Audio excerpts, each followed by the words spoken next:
Hi అండి, welcome to my channel అమ్మ వంటల వేదిక. ఈరోజు మనం చేయబోయేది ఒక స్పెషల్ స్వీట్, గోధుమ రవ్వ లడ్డు. ఇది బేసిన అవసరం లేకుండా చాలా సులభంగా త్వరగా తయారవుతుంది. ఫెస్టివల్స్కి ప్రసాదంగా కూడా చేసుకోవచ్చు. దీనికోసం ముందుగా ఒక గిన్నెను పెట్టుకొని 2 స్పూన్ల వరకు నెయ్యిని యాడ్ చేసుకొని దానిలోనికి ఒక చిన్న గ్లాసు గోధుమ రవ్వను యాడ్ చేసుకోవాలి. ఇది మొత్తం కూడా లో ఫ్లేమ్లో కొంచెం పచ్చివాసన పోయేంత వరకు కూడా వేయించుకోవాలి. ఇలా మధ్య మధ్యలో కలుపుతూ మాడిపోకుండా మొత్తం కూడా ఈవెన్గా వేయించుకోవాలి. ఇక్కడ మనకు 1 కప్పు రవ్వకి 3 కప్పుల వరకు వాటర్ సరిపోతుంది. తర్వాత ఇలా వేగిపోయిన తర్వాత ఇప్పుడు దీనిలోనికి 3 గ్లాసుల వరకు వాటర్ యాడ్ చేసుకోండి. వాటర్ యాడ్ చేసిన తర్వాత మొత్తం ఉండలు లేకుండా బాగా కలుపుకోవాలి. ఇలా మొత్తం కూడా ఉండలు కట్టకుండా కలుపుతూ ఉండాలి. ఒక 2 నిమిషాల తర్వాత ఇది దగ్గరకు వచ్చేస్తుంది. ఇలా మాడిపోకుండా కలుపుతూనే ఉండాలి. మొత్తం దగ్గరకు వచ్చిన తర్వాత ఇప్పుడు దీనిలోనికి 1 గ్లాస్ రవ్వకి 1 గ్లాస్ పంచదార సరిపోతుంది. ఇక్కడ మీరు పంచదార వద్దు అనుకుంటే బెల్లం కూడా యాడ్ చేసుకోవచ్చు. బెల్లం అయితే 1.5 కప్పు సరిపోతుంది. తర్వాత ఈ పంచదార మరియు రవ్వ కలిసేలాగా బాగా కలుపుకోవాలి.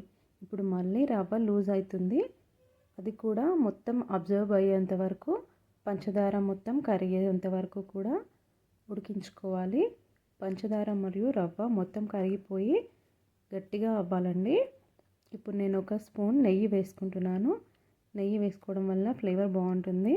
ఇలా నెయ్యి వేసుకొని మొత్తం మరొకసారి కలుపుకొని దగ్గరకు వచ్చేంత వరకు కూడా ఉడికించుకోవాలి. ఇలా మధ్య మధ్యలో కలుపుతూ ఉడికించుకోవాలి.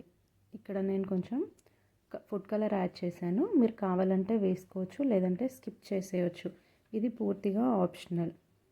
తర్వాత నేను ఇక్కడ 1 స్పూన్ ఇలాచీ పౌడర్ యాడ్ చేస్తున్నాను. ఇలాచీ పౌడర్ యాడ్ చేసిన తర్వాత మొత్తం కలిపేసి ఒక 3 నిమిషాల పాటు మొత్తం దగ్గరకు అయ్యేంత వరకు కూడా ఉడికించుకోవాలి. తర్వాత నేను ఇందులోకి వాటర్ మిలన్ సీడ్స్ యాడ్ చేస్తున్నాను. మీరు కావాలనుకుంటే మీకు ఇష్టమైన ఏ నట్స్ అయినా కూడా యూస్ చేసుకోవచ్చు. తర్వాత మొత్తం కూడా కలిపేసి 1 నిమిషం పాటు ఉడికిపెట్టుకొని స్టవ్ ఆఫ్ చేసేసేయాలి.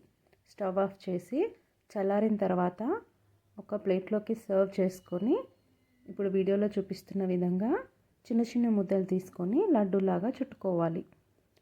చుట్టుకునే ముందు చేతులకి కొంచెం ఆయిల్ రాసుకోవాలి. అలా అయితే మనకి లడ్డు అనేది అంటుకోకుండా వచ్చేస్తుంది. చూసారు కదా, ఈ విధంగా అన్ని లడ్డూలు కూడా చుట్టుకొని తీసుకోండి.